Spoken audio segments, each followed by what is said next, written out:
সি যদি অসভ্যামি কৰে মই অসভ্যামি কৰিম, মই কি এৰি দিম, মই ইমান চবোৱা মানুহ নহয়।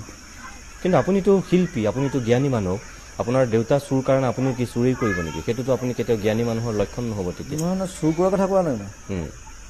আপুনি যে কৈছে কোনোবাই যদি অসভ্যামি কৰে মই কৰিম। তাৰমানে আপুনি মহাত্মা গান্ধীৰ সেই দিন কেতিয়াবাই হেৰাই গৈছে সেইটো বিশ্বাস কৰে? নাই, মই গাল পাতি দিয়া মানুহ নহয়, মই চিঞৰি গৈ ৰাখিছো। আপুনি যিটো ফাইট ফৰ এভৰি ইনজাষ্টিচ বুলি কথা এটা আছে, মই সেইটো অনুসৰণ কৰোঁ। তাৰমানে any injustice I will fight. Gandhi আৰু চে গুয়েভাৰৰ দুয়োগৰাকীয়ে দুটা বেলেগ পথ আছিল।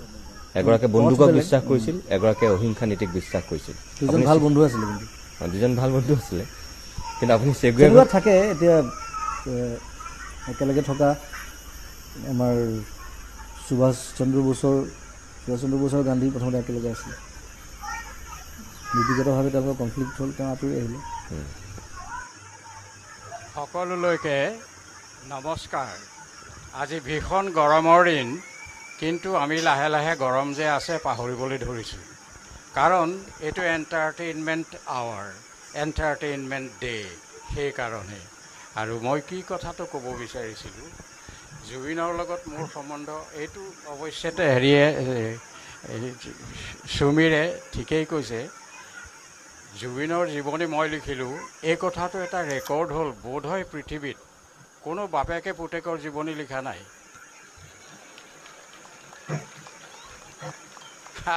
আৰু এতিয়ালৈকে জুবিনৰ জীৱনৰ ওপৰত যিমান কিতাপ লিখাছে, অনেক কিতাপ লিখা হ'ল, মই বজাৰত দেখিছোঁ, কিন্তু এখনতো সেই দেশটো নাই য'ত যিখন কিতাপ পঢ়িলে জুবিন বোলা মানুহটোৰ কলিজালৈকে চাব পাৰি, সেই বস্তুটো কিতাপবোৰত নাই। এজন মানুহে এতিয়া চেষ্টা কৰি আছে বৰপেটাত জুবিনৰ ওপৰত ফুল লেংথ জীৱনী এটা লিখিবলৈ। মোৰ লগত আহি আলোচনা কৰে। মই কওঁ যে 2009 চনলৈকে জুবিনৰ বিষয়ে মই যি লিখিলোঁ, ইয়াৰ পিছত কিতাপ লিখিলে এইখন নচলিব আৰু মানুহে ভাল নাপাব। আপুনি 2009 চনৰ পিছৰখিনি জুবিনক লিখক, সেইখিনিৰ বিষয়ে খুব কম মানুহে খুব ভালকৈ জানে।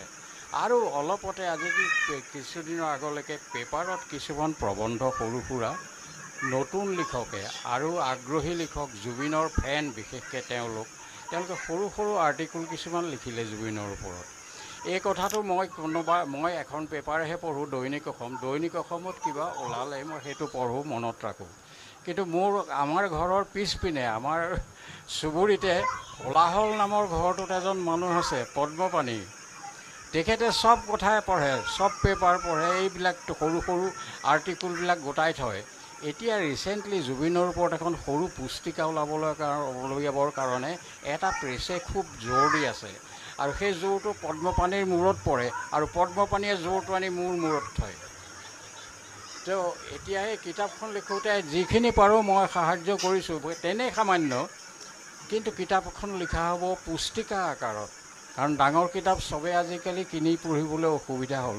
পুস্তিকা আকাৰে যদি 10খন কিতাপ বাহিৰ হয়, সেইটোও প্ৰফিটেবল, সেইটো এটা কথা।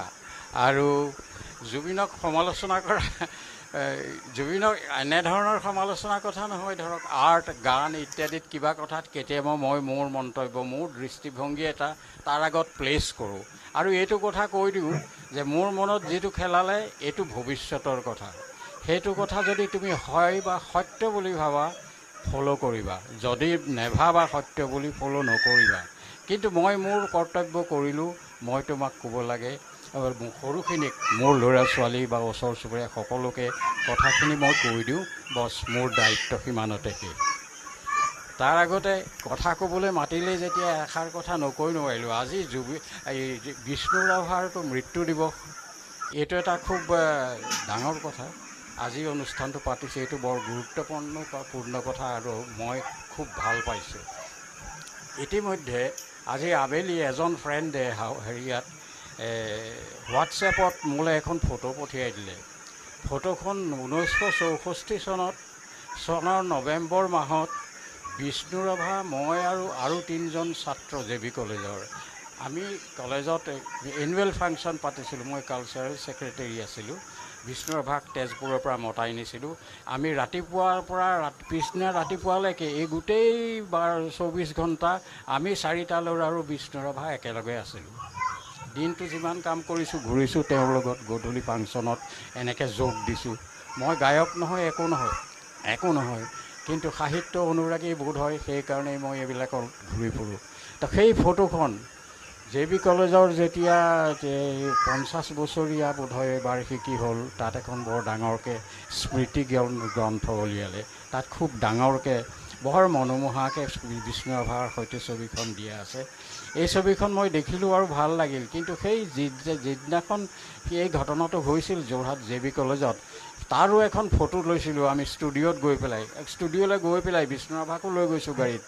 ষ্টুডিঅ' এটা খোলাই থৈছোঁ যে ফটো এখন ল'ম, বিষ্ণুৰাভা আহিছে, ফটোখন ল'লোঁ। সেইখনৰ কপিটো মোৰ ক'ত হেৰাল ক'ব নোৱাৰোঁ। ইমান কেমেৰাৰ আহ-যাহ হ'ল আমাৰ জীৱনত, মোৰ জীৱনত বিশেষকৈ। তাৰপিছত ল'ৰাই ডাঙৰ কেমেৰা ল'লে, ডাঙৰবোৰ অহা-যোৱা হ'ল। আগতে মোৰ সৰু হেণ্ডেল কৰিব পৰা কেমেৰা আছিলে, সেইবোৰো বহুত হ'ল। 7-8টামান মই ভাঙিলোঁ, হেৰুৱালোঁ, কিবা হ'ল। সেই তাৰ লগে লগে তেনেকৈ ফটোৰ এলবামবোৰ বাঢ়ি যায় সময়ত। সেই এলবামবোৰৰ দমৰ মাজত সেই বিষ্ণুৰাভাৰ ফটোখন আমাৰ সৈতে তোলা, সেই ফটোখন ক'ৰবাত হেৰাল নাপালোঁ। কিন্তু আজি আবেলি মোৰ বন্ধুজনে ফটোখন পঠিয়াই মোক স্মৃতিৰ গৰাখৰ পৰা যেন উদ্ধাৰ কৰিলে। মই যেন বিষ্ণুৰাভাৰ ওচৰত ঋণী আছিলোঁ তেওঁৰ ছবিখন হেৰুৱাই পেলাই। আজি যেন বিষ্ণুৰাভাৰ ছবিখন ঘূৰাই পাই মই তেওঁকেই আকৌ ঘূৰাই পালোঁ। আকৌ এটা দিন যেন তেওঁৰ লগত মই কটাম 24 ঘণ্টা। যোৰহাটৰ ব্ৰডৱে হোটেলত ভাত খাম, চাহ খাম, দিনটো কটাম, কলেজীয়া জীৱন। এইবোৰ ভাৱ আহিবলৈ ধৰিলে। এতিয়া আৰু সাহিত্য সংস্কৃতিৰ বিষয়ে কথা কৈ গোটাইলে শেষ নহ'ব। বহুত আঘাত প্ৰঘাতো ইয়াৰ মাজত আছে, সেইবিলাকৰ সময় হ'লে মই কৈ যাম। আজি আপোনালোকক বেছি আমনি নকৰোঁ, কাৰণ গৰমটো খুব বেছিকৈ পৰিছে। ময়ো বিদায় লওঁ, আপোনালোকেও কাম শেষ কৰি বিদায় লওক। ধন্যবাদ। মোৰ এখন ফটো মোৰ ওচৰত আছে। ফটোখন হেৰালে বুলি ভাবি আছিলে যে। I have that collection. Thank you. ফটোখন কিন্তু ৰিমাষ্টাৰ কৰিব লাগিব। কৰিব লাগিব, আছে মই থৈ আজি দিছোঁ। পোৱাখন ৰিমাষ্টাৰ কৰি দিছে, একদম ব্ৰেণ্ড নতুন ফটোৰ নিচিনা হৈ আহিছে। মোৰ ওচৰতে মই থৈ দিছোঁ। আছে ৰিমাষ্টাৰিং কৰিব লাগিব। আৰু আপুনি এটা কাম কৰিব, আপুনি পাপুৱেতো আপোনাৰ কিতাপখন লিখিলে, আপুনি ফটোখন হোৱাটছআপ কৰি দিব।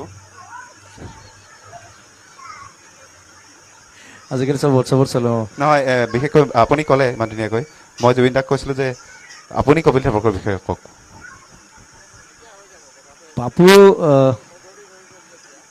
পাপুৰ কথা ক'বলৈ বিশেষ একো নাই, কাৰণ পাপুৱে মোক জন্ম দিছে। আৰু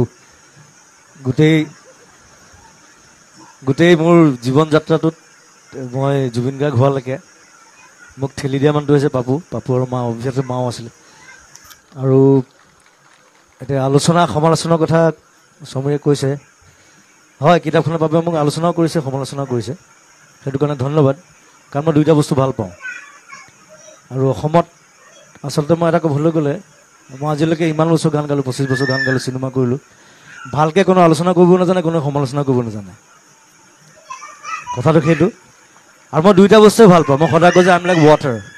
পানীটো নহ'লেও নহয়, পানী বাঢ়িলেও গালি খাব লাগে, পানী শুকালেও গালি খাব লাগে, কিন্তু পানীটো দৰকাৰ সদায়। So' be like water my friend. Thank U.